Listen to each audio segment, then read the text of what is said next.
Games Plus Arcade tersedia hanya di RCTI Plus Super App. Mainkan sekarang. Namun saat-saat sulit dan mengkhawatirkan sempat pula menyasar Jessica Iskandar. Pasalnya selang beberapa saat setelah melahirkan bidadari kecilnya itu, Jedar justru sempat kritis lantaran mengalami pelengketan plasenta di dinding rahim yang memantik pendarahan serius.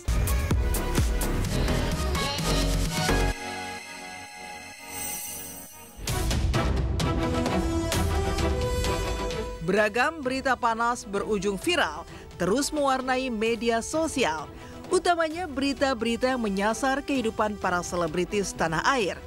Inilah rentetan berita viral versi silet, mulai dari heboh penampilan Yuni Shara yang tetap memukau di usia 52 tahun, hingga Mandala Abadi Shoji yang menang gugatan kasus melawan hotel di Pontianak.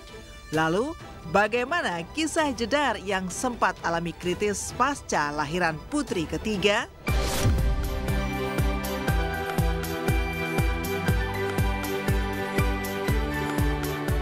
Heboh, Yuni Shara tetap cantik di usia 52 anti perawatan yang menyakitkan.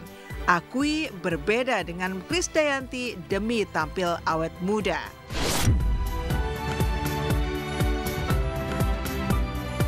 Di usianya yang telah menapaki 52 tahun, penampilan Yuni Shara masih terlihat awet muda. Lihat saja penampilannya yang bak wanita berusia 25 tahun dalam balutan gaun merah marun dengan ornamen bunga besar di bagian pinggul. Kecantikan Yuni Shara walau usianya sudah 52 tahun itu pun langsung viral di jagat maya. Uniknya meski terlihat awet muda, ibu dua anak ini secara eksklusif kepada tim silet justru mengaku tidak memiliki rahasia apapun untuk kecantikannya maupun awet mudanya. Lantaran Yuni mengaku sangat anti perawatan yang menyakiti tubuhnya alias tidak sekuat sang adik Krisdayanti yang lebih kuat melawan sakit saat menjalani perawatan alias beauty is pain. Lantas, apa resolusi dan harapan seorang Yuni Shara di tahun 2025 mendatang?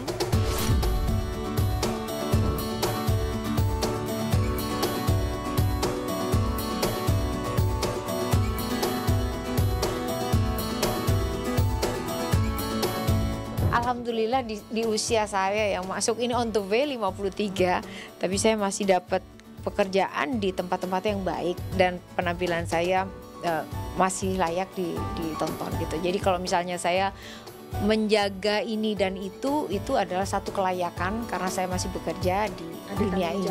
Ada tanggung jawab moral untuk saya menjadi seorang entertainer. Buat saya cantik itu beauty is comfortable. Buat saya yang paling nyaman gitu loh. Jadi kalaupun saya melakukan treatment kecantikan itu ya nggak sakit, yang nyaman, yang maksudnya maksudnya apa ya?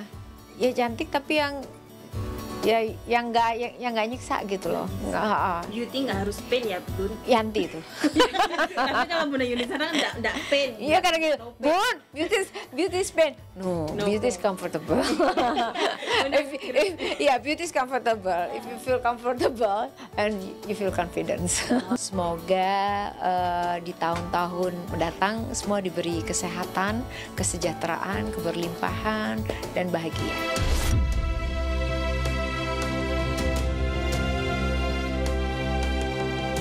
Baim Wong bagikan ayahnya yang kembali masuk rumah sakit bikin sedih netizen sampai kumpulkan semua keluarga. Untuk kesekian kalinya di tahun ini, ayahanda Baim Wong, Johnny Wong harus kembali menjalani perawatan intensif di rumah sakit. Seriusnya, sakit yang dialami sang ayah ditandai dengan hadirnya Baim beserta kakak dan adik, serta kerabatnya yang tinggal di Amerika Serikat di rumah sakit. Tidak hanya itu, Baim juga membagikan saat sang sahabat Raffi Ahmad datang menjenguk. Tidak lupa, Baim pun memohon doa bagi kesembuhan sang ayah. Sementara itu, alih-alih menjenguk sang ayah mertua, Paula Verhoeven justru terlihat tengah menghadiri ulang tahun sahabatnya serta menikmati aktivitas kesehariannya seraya menunggu ketuk palu perceraiannya.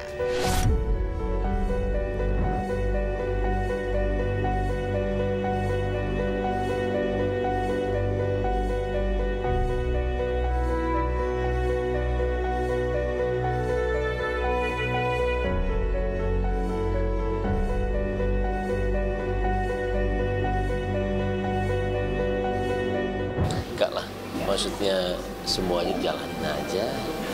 Memang kejadian kayak begini pasti ada manfaatnya nanti.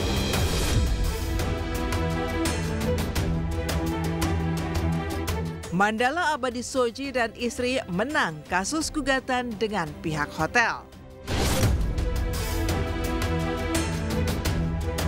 Kabar baik datang dari Mandala Shoji. Ya, gugatannya terhadap pihak hotel Bintang 4 di Pontianak, Kalimantan Barat yang sempat mengusirnya secara paksa hingga mempermalukan sang istri karena menyentuh pakaian-pakaian dan barang pribadi yang sensitif, akhirnya akan segera dimenangkan pihak Mandala dan istri.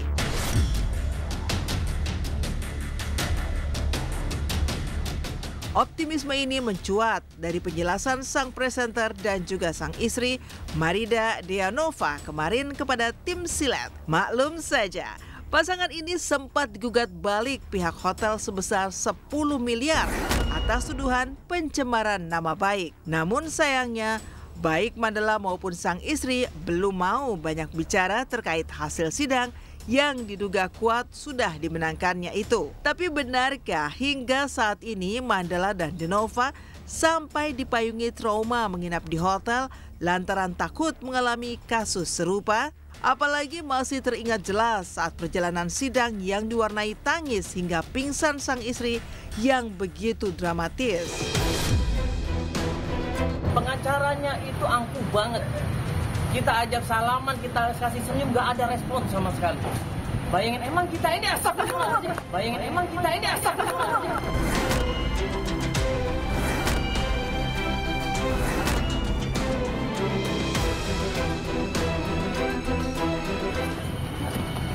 Ini benar-benar hotel, coba lihat apa ya, Pak? Kita itu datang jauh-jauh. Insya Allah ada titik terang. Insya Allah, doain ya, semoga ada titik terang. Insya Allah.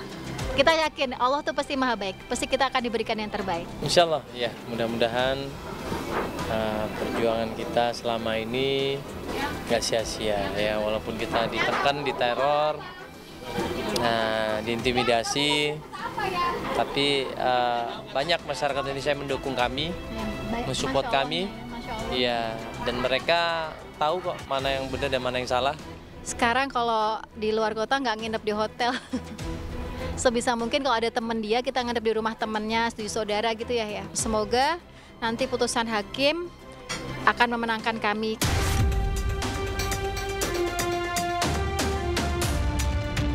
Jedar melahirkan anak ketiga yang penuh perjuangan sampai sempat kritis. Di tengah kebahagiaan lantaran telah dianugerahi buah hati ketiga, namun saat-saat sulit dan mengkhawatirkan sempat pula menyasar Jessica Iskandar. Pasalnya, selang beberapa saat setelah melahirkan bidadari kecilnya itu, Jedar justru sempat kritis lantaran mengalami pelengketan plasenta di dinding rahim yang memantik pendarahan serius. Bahkan, Jedar sampai membutuhkan transfusi darah sebanyak 800 cc. Lantas, seperti apa penjelasan dokter terkait masa kritis bertaruh nyawa yang sempat dialami Jedar? Sementara di sisi lain, netizen justru salah fokus dengan bidadari kecil Jedar yang ternyata memiliki rambut yang cukup lebat untuk seorang bayi yang baru dilahirkan.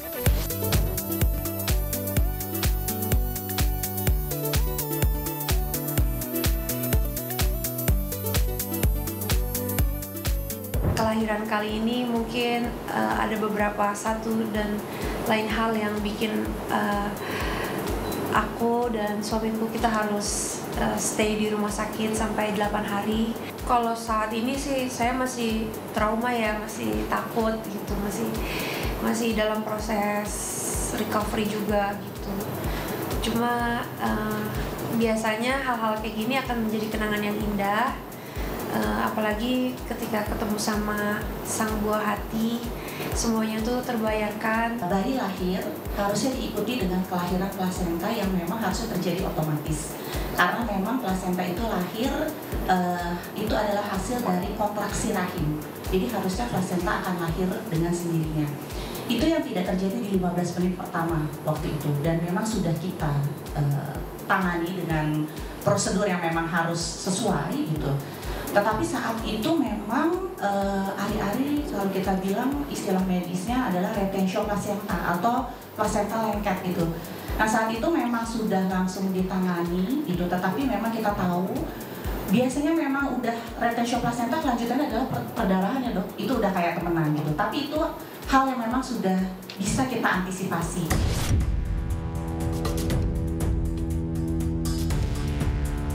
Pasca penjual es teh juga viral video Gus Miftah menghina Yati Pesek.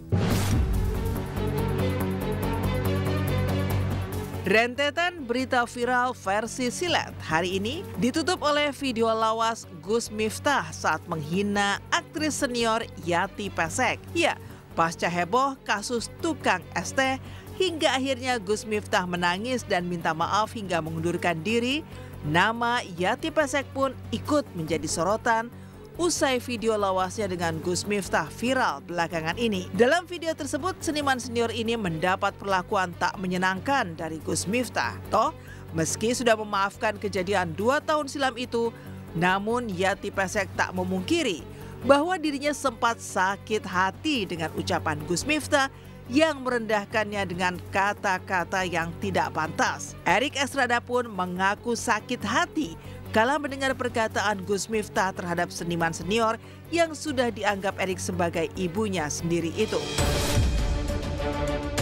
Budi Yati elek, milo dadi sinden, layu dadi.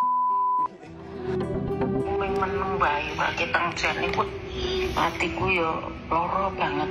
Wong aku kecil dadi seniman nganti tekan tuwa, iku njogo gayaku ki tenanan nggir. Ora meng asal-asalan. Aku ning endi wae kaya-kaya tetep nganggo budi pekerti tata krama sing becik. Ning kok aku karo Miftah diunekke kaya ngono. Diunekke salahku apa? Jujur aku ki loro hati banget ketika seorang Yati Pesek gitu kan, aku loro banget sumpah. Buat sampean nih Mas Miftah, ayo silaturahmi, minta maaf, minta maaf, minta maaf. Kalaupun di sini ada saudaranya, followernya, tolong sampaikan ke beliau, minta maaf sama seorang legend lah Yati Pesek. Sampai hari ini dia masih sakit hati walaupun sudah memaafkan. Sampai hari ini dia masih sakit hati walaupun sudah memaafkan.